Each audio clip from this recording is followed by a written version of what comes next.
So hello everyone, मैं आपकी दोस्त और होस्ट राधा चौधरी आपका इस ब्यूटीफुल से सेशन में स्वागत करती है।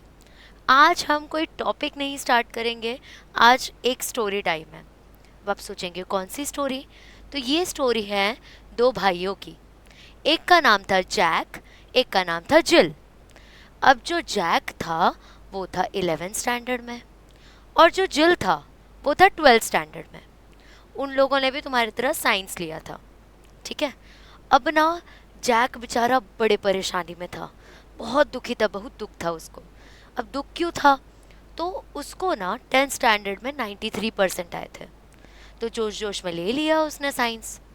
अब ले तो लिया, उसको लगा कि अब वो चीज़ मैंने मेंटेन भी करके रखनी है। तो उसने करनी चालू की मेहनत।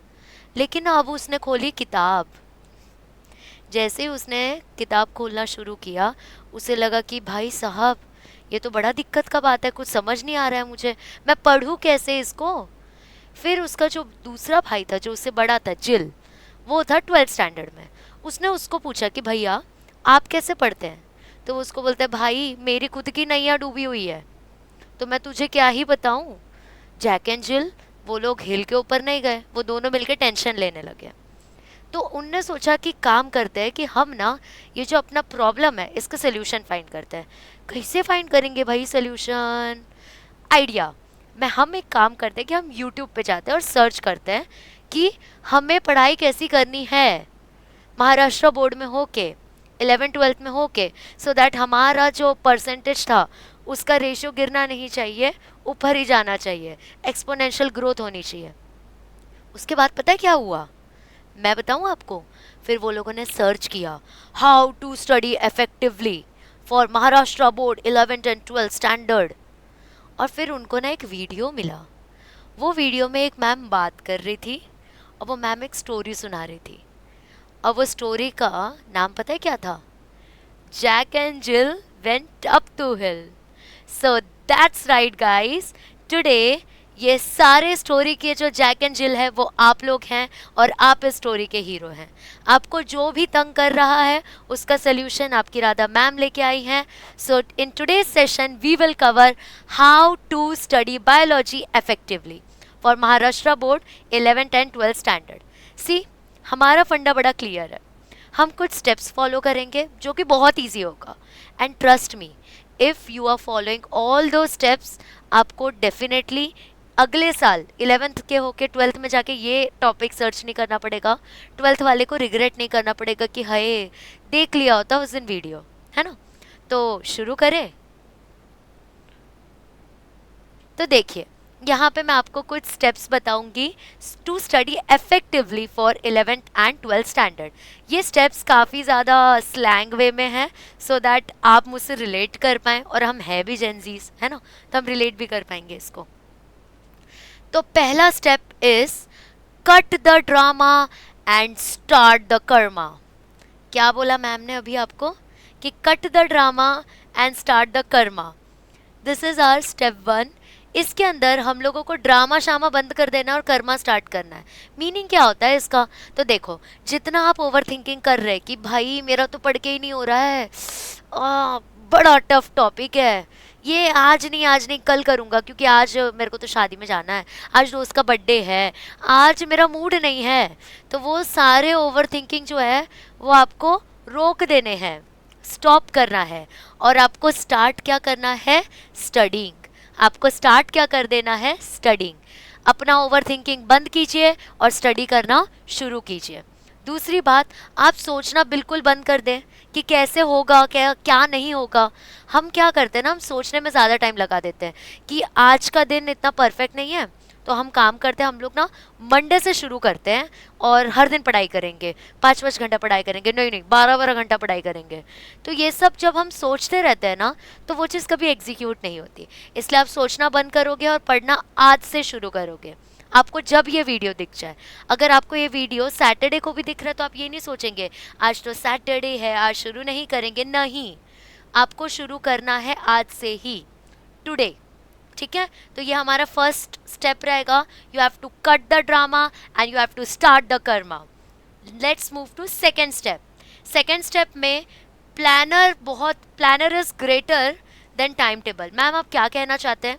सी, आप लोगों ने ना इस स्टेज में डेफिनेटली सर्च किया होगा या अपने मेंटोर्स को पूछा होगा कि हमें ये बता दीजिए कि टाइम टेबल कैसे बनाना है, कितने कितने घंटे पढ़ाई करनी है।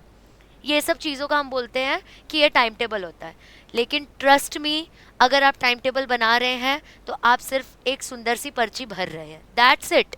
कोई टाइम टेबल फॉलो नहीं करता। टाइम टेबल होता ही है ब्रेक करने के लिए। लेकिन जब आप डेली प्लानर बनाएंगे वो आपसे ज़रूर पूरा होगा। मैम डेली प्लानर का मतलब क्या होता है exactly? Now for example, today is Friday, हमें आज फ्राइडे को मिला, तो मैम का फर्स्ट स्टेप हमें फॉलो करना है। इसके वजह से हम लोग शुरुआत करेंगे आज फ्राइडे से ही, और इस टाइम पे हम लोग क्या लिखेंगे?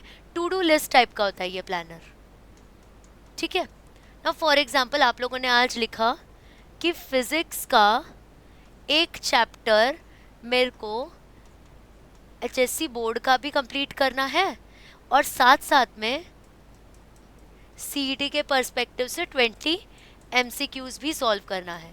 ऐसे ही आपने लिख लिया केमिस्ट्री का भी और बायोलॉजी का भी, ठीक है।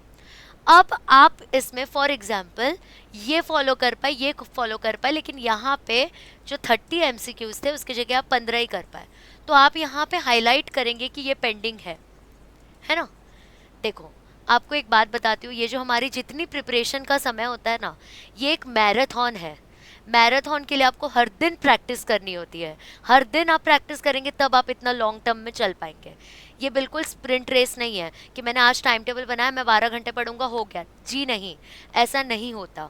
अगर आपको लॉन्गर रेस में आगे जाना है, 99 परसेंटाइल अप जाना है, या फिर आपको 90% अप जाना है अपने एचएससी बोर्ड में, तो आपको डेली प्लानर बनाना है, ना कि टाइम टेबल बनाना है। अगर डेली प्लानर में कोई डाउट रहेगा तो मैं उसके लिए भी एक वीडियो बना दूंगी, तो आप उसका टेंशन मत लीजिए। तो time table are meant to break, but planners blend and bounce back. जो आपके प्लानर होते हैं वो आपके रूल्स एंड रेगुलेशंस के हिसाब से ब्लेंड हो जाते हैं। अब जैसे आपने टाइम टेबल बना दिया कि मैं 4 बजे आके 1 घंटे सोऊंगी और 5 बजे के बाद मैं पढ़ाई करूंगी। अब इमेजिन करो उस दिन आपके कॉलेज में प्रैक्टिकल्स हो गया तब। इसलिए टाइम टेबल को हमेशा डायनेमिक रखने का हर दिन एक दिन पहले आप प्लानर बनाएंगे तो गलती नहीं होगी आपसे, ठीक है। तो planner is always greater than time table. अब आगे बढ़ते हैं। स्टेप थ्री, रट्टाफिकेशन नहीं करना है कि ये रहा मेरा पोर्शन, इसको मैंने किया लर्न, मेरा हो गया, ये पूरा का पूरा चैप्टर खत्म। जी नहीं, रट्टाफिकेशन 10th स्टैंडर्ड तक फिर भी हम लोग घिस तिड़ के आगे आ गए, लेकिन अब आप 11th स्टैंडर्ड में है, अब आप 12th स्टैंडर्ड में है ना। तो इसलिए रट्टाफिकेशन बिल्कुल नहीं चलेगा। आपको कंसेप्चुअल अंडरस्टैंडिंग रखना बहुत ज़्यादा इम्पॉर्टेंट है। वो कॉन्सेप्ट समझो, और पता है आपको कब पता चल जाएगा कि आप वो कॉन्सेप्ट समझ चुके हो? आप उस कॉन्सेप्ट के ऊपर क्वेश्चन फ्रेम करने का ट्राई करो। द मोमेंट आप वो क्वेश्चन फ्रेम कर पा रहे हो, आप समझ लेना आपका कंसेप्चुअल अंडरस्टैंडिंग हो चुका है। और फिर भी ना समझे तो अपने कोई छोटे भाई बहन को पकड़ो, आजू बाजू घर वाले को पकड़ो, अरे कुछ नहीं तो अपने दोस्तों को पकड़ो। और दोस्त भी नहीं है कि भाई हम बहुत अकेले हैं, तो फ़ोन रखो सामने, जैसे टिकटॉक शूट किया करते थे तुम लोग, अभी जैसे रील्स वगैरह शूट करते हो, बस वैसे ही आपको आगे रखना है, खुद को रिकॉर्ड करना है और बाद में सुनना, और रिकॉर्ड करते करते यू विल नो कि तुमने क्या गलत बोला है। तो you need to focus on concepts, आपको रट्टा नहीं मारना है, ठीक है। Let's move to next step, step 4। अब देखो आप लोग ना ऐसे बोलते हैं ना, अंधे जगह पे तीर मारना, अंधेरे में तीर मारने वाला काम नहीं करेंगे। आपको स्मार्टली प्लान करना है। Hard work definitely it pays of, लेकिन स्मार्ट वर्क उससे हम बहुत आगे जाते हैं। अब एक बात बताइए, जो चैप्टर को वेटेज ही नहीं है, वो चैप्टर पे मैं 4 घंटा क्यों डालूं? जिस चैप्टर को ज़्यादा वेटेज है मैं उसको ज़्यादा आवर्स एलोकेट करूँगी। तो जैसे ही आप स्टेप 4 पे आओ इस वीडियो के, आपको अपने डेली प्लानर में ये पॉइंट ऐड करना है कि I have to find weightage of each and every chapter of each and every subject, ठीक है। आपको इतना समझ गया? तो do not shoot in the dark, know the weightage, study smart, not just hard, ठीक है। सिर्फ हार्ड वर्क नहीं करना है गधों की तरह, हमें घोड़ा बनना है। घोड़ा रेस में आगे जाएगा और तुम सब घोड़े हो, सब रेस में आगे जाओगे, ठीक है। अब बढ़ते हैं हमारे स्टेप 5 पे। अजी अब तक रुके हो स्टेप 5 के लिए? 4 स्टेप्स बता दिए ना मैम ने, उसके बाद भी चौथे स्टेप के लिए रुके हो। तो बिल्कुल ये चारों स्टेप्स आप फॉलो कीजिए और आपका गेम प्लान जो है वो रेडी हो जाएगा। ठीक है, so please follow this 4 basic steps and I will make you sure, मैं ये मेरा सिर्फ वादा नहीं, ये मेरा दावा है, ये मेरी वारंटी नहीं, ये मेरी गारंटी है कि अगर आप इस चारों स्टेप्स को फॉलो करेंगे आपका डेफिनेटली स्कोर हिलेगा नहीं, एक्सपोनेंशियल ग्रोथ होगा, नीचे नहीं जाओगे, उठते जाओगे। ठीक है, so let's catch up later. Thank you everyone, मिलते हैं अब लाइव सेशन में, बिल्कुल टेंशन नहीं लेना। ठीक है, बाय बाय।